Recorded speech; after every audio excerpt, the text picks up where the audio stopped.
The voicemail came through at 2:47 p.m. on a Tuesday. I was under a Chevy Silverado, changing the oil, when my phone buzzed in my pocket. "Mr. Harrison, this is Dr. Patel's office calling about your recent STD screening. Both you and your wife tested positive for chlamydia. We need you both to come in for treatment as soon as possible. Please call us back at—" I lay there on the creeper, staring at the undercarriage of the truck, oil dripping into the pan beside my head. Both of us. Positive. Here's the thing that made my blood run cold. I haven't touched my wife in 14 months, not since the night she told me she needed space and moved into the guest bedroom. Not since she started her fitness journey that required 5 a.m. gym sessions and evening yoga classes. Not since she bought new lingerie I never saw her wear. I rolled out from under the truck, wiped my hands on a shop rag, and called the number back. "Hi, this is James Harrison. I just got a message about test results." The receptionist's voice was professionally sympathetic. "Yes, Mr. Harrison. Dr. Patel would like to see both you and your wife as soon as possible to discuss treatment options. Can I ask when these tests were done? Let me check. It looks like your wife came in last week for her annual exam. The doctor ordered a full panel as a precaution."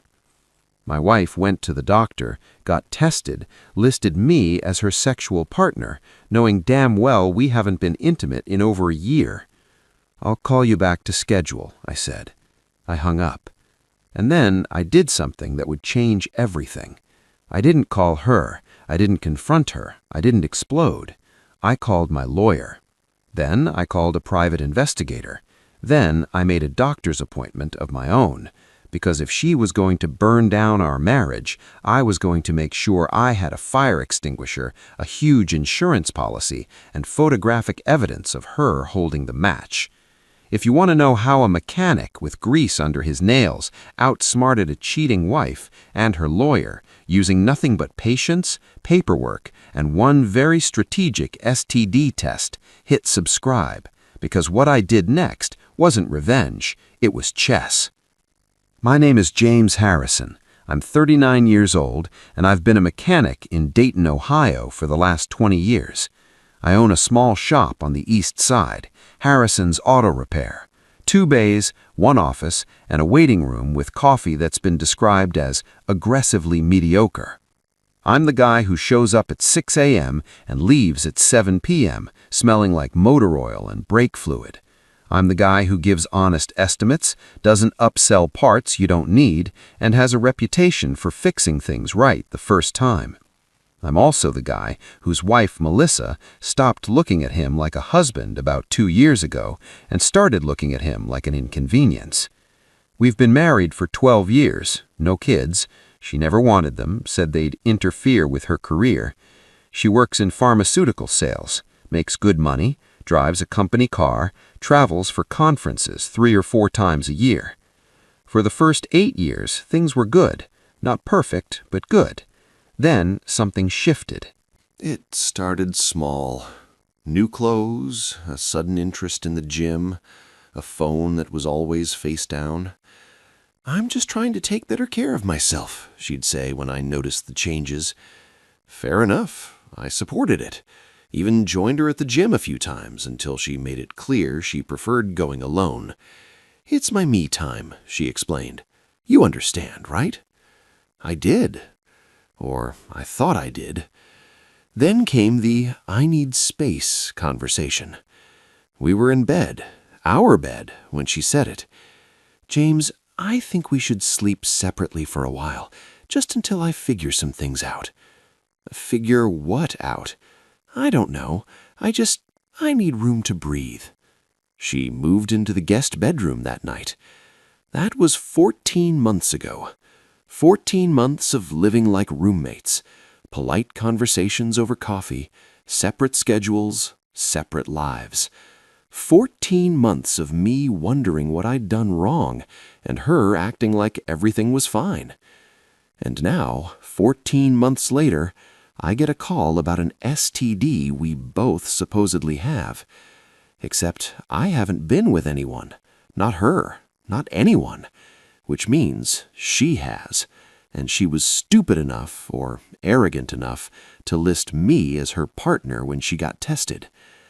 I didn't go home that night. I called my buddy Rick, told him I needed to crash on his couch, and drove straight to his place with my phone turned off. I needed to think, to plan, to not do something stupid. Rick handed me a beer and didn't ask questions until I was ready. "She's cheating," I finally said. "You sure?" I told him about the doctor's call, about the test results, about the 14 months of separate bedrooms.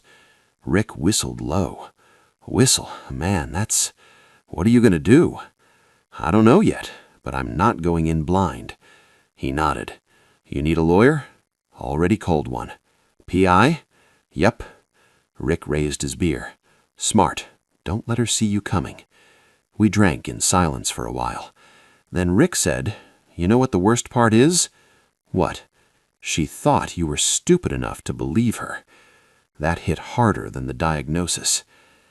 The next morning, I went to my own doctor. Dr. Mitchell had been my physician for 15 years. He knew me, knew my history.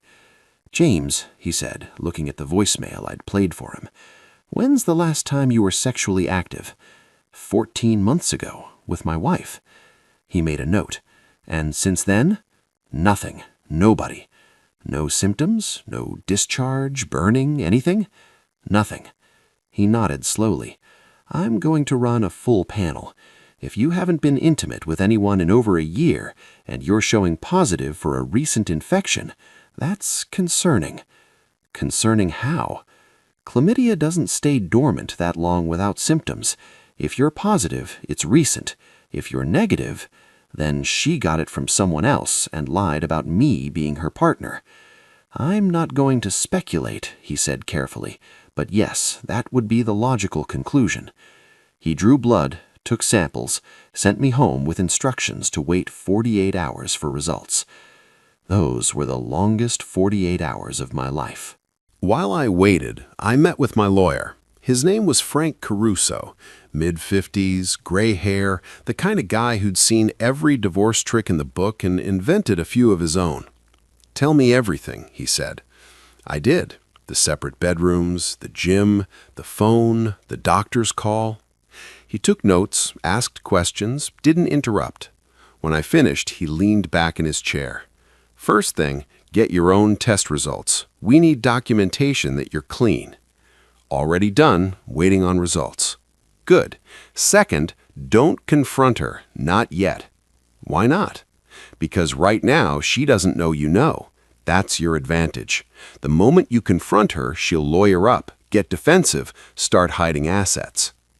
He pulled out a legal pad. "We're going to build a case, quietly, methodically, and when we're ready, we're going to hit her with everything at once." "What do I need?" "Evidence of the affair, financial records, documentation of her behavior, and most importantly, proof that she exposed you to an STD without your knowledge." "That's a crime, isn't it?" Frank smiled. "In Ohio, it's grounds for an at-fault divorce, which means no alimony, and if we play this right, you keep everything you've built while she was screwing someone else." I liked the sound of that. Next, I met with the private investigator. Her name was Diana Reeves, former cop, now ran her own investigation firm. She didn't look like a PI. She looked like someone's aunt. Floral blouse, reading glasses on a chain, but her eyes were sharp. "Your lawyer sent over the basics," she said. "Suspected affair, need documentation." "How long will it take?" "Depends. If she's sloppy, a week. If she's careful, maybe a month." "What do you need from me?" "Her schedule, gym locations, any names you've heard, access to phone records if possible." I gave her everything I had. "One more thing," Diana said. "Don't change your behavior. Don't act suspicious. Don't ask questions. Pretend everything is normal." "That's going to be hard." "I know, but if she suspects you're onto her, she'll go underground. We need her comfortable." I nodded. "How much is this going to cost?"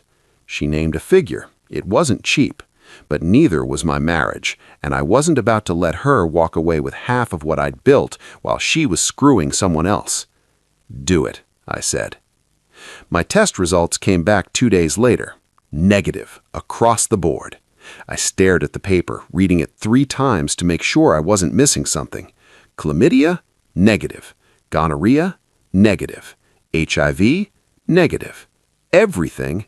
Negative. I called Dr. Mitchell. So I'm clean? Completely. Which means if your wife tested positive and listed you as her partner, she either lied about your sexual activity or she got it from someone else. Can you document this? I can provide a letter stating your test results and the date of your last intimate contact based on what you've told me. Do it. I need it in writing. He agreed. I took the letter straight to Frank's office. He read it, smiled, and added it to a growing file. This is good, James. Really good. Now we wait for the PI. Diana worked fast. Within a week, she had a pattern. Melissa went to the gym every morning at 5 a.m., but she didn't work out. She met someone there, a personal trainer named Kyle Brennan. Mid-30s, muscular, the kind of guy who posts shirtless gym selfies with motivational quotes. They'd talk for a few minutes in the parking lot, then leave separately. But they'd end up at the same place, a Starbucks 3 miles away. They'd sit in his car, talk, laugh, sometimes more than talk. Diana got photos, time-stamped, dated. They're careful, Diana said, but not careful enough. Is this enough? For proof of an affair, yes, but I want more. More? I want to know where they go after Starbucks. It took another week, but Diana found it, a rental property, a small house on the outskirts of town, leased under Kyle's name. Melissa's car was there every Tuesday and Thursday afternoon. Diana got photos of them entering together, staying for 2 hours, leaving separately. That's your smoking gun, Diana said. Frank laid it all out on his desk like a general planning a campaign. Here's what we have. Medical records showing she's positive for an STD. Medical records showing you're negative. Proof you haven't been intimate in over a year. Photos of her with another man. Evidence of regular meetings at a rental property. He looked up. This is an at-fault divorce. Adultery. In Ohio, that means she gets nothing. Nothing? No alimony, no claim to your business. She keeps what she brought into the marriage and what she earned, but she doesn't get to profit from cheating. I felt something loosen in my chest. When do we file? Soon, but first, I want to do something strategic. What? I want to send her a letter. The letter arrived at her office on a Monday morning. It was from Frank's firm. Professional, polite, devastating. Dissolution of marriage, Harrison versus Harrison.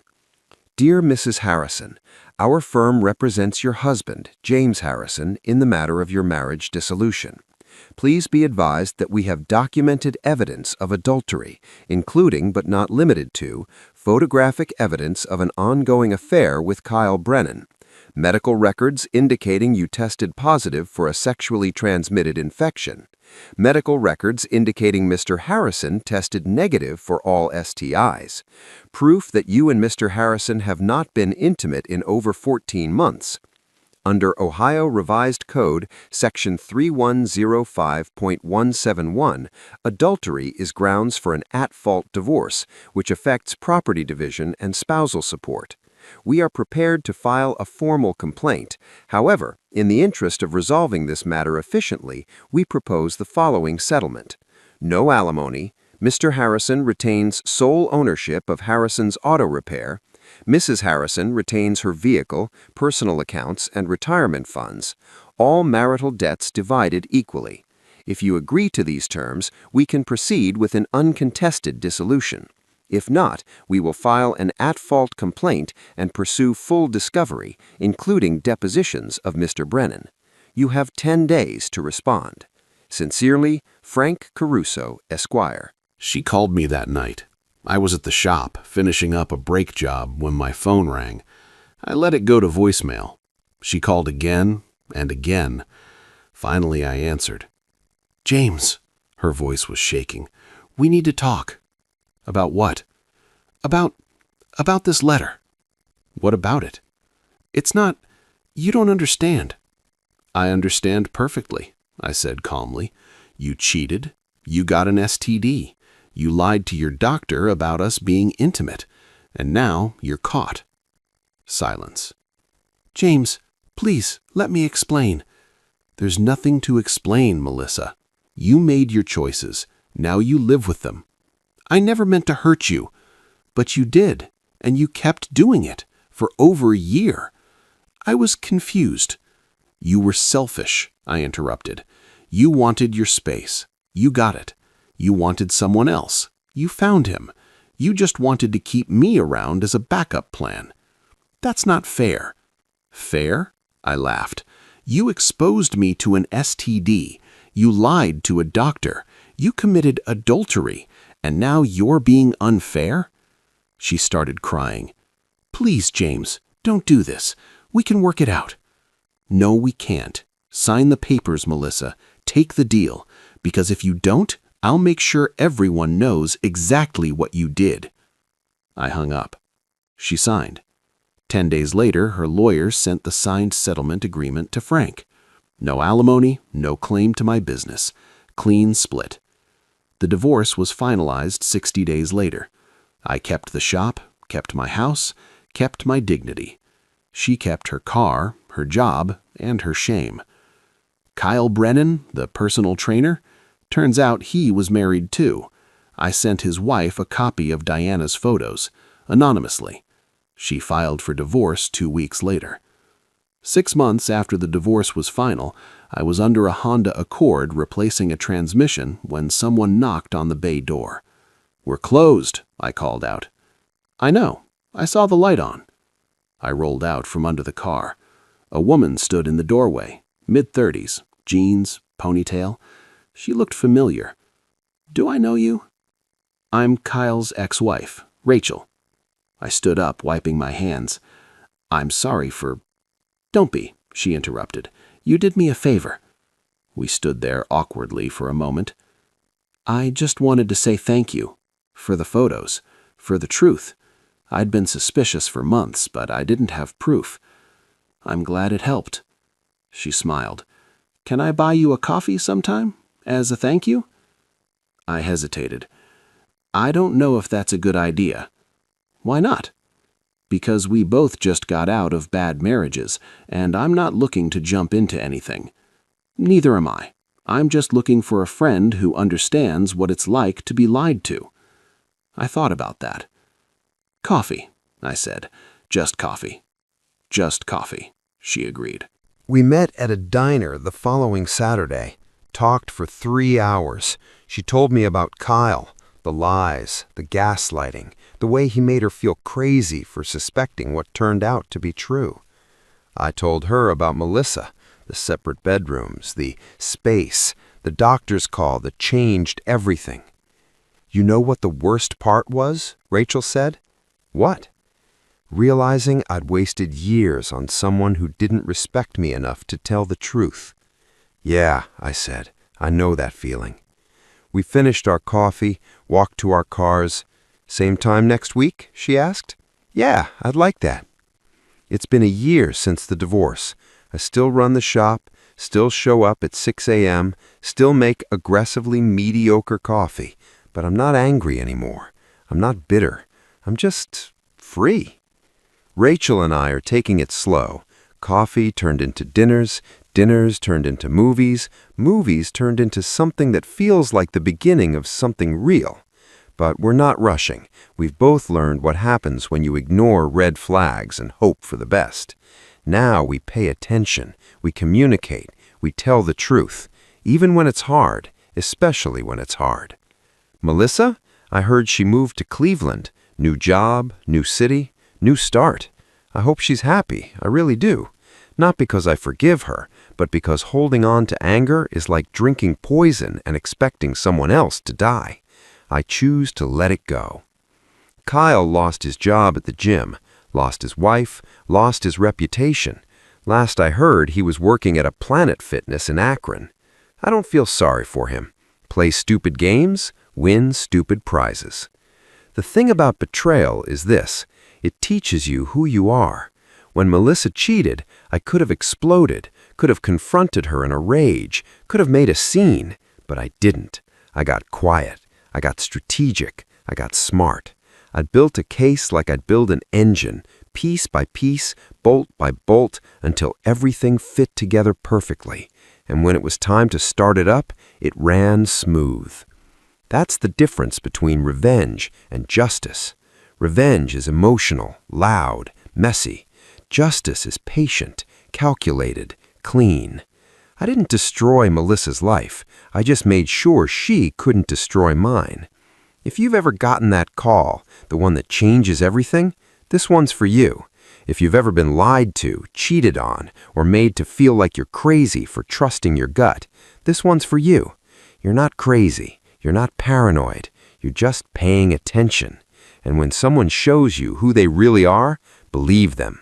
Then build your case, protect yourself, and walk away with your head high. Because the best revenge isn't making them suffer. It's making sure they can't take anything else from you. Hit subscribe if this one hit home. Comment, "I'm free," if you've ever had to rebuild after betrayal.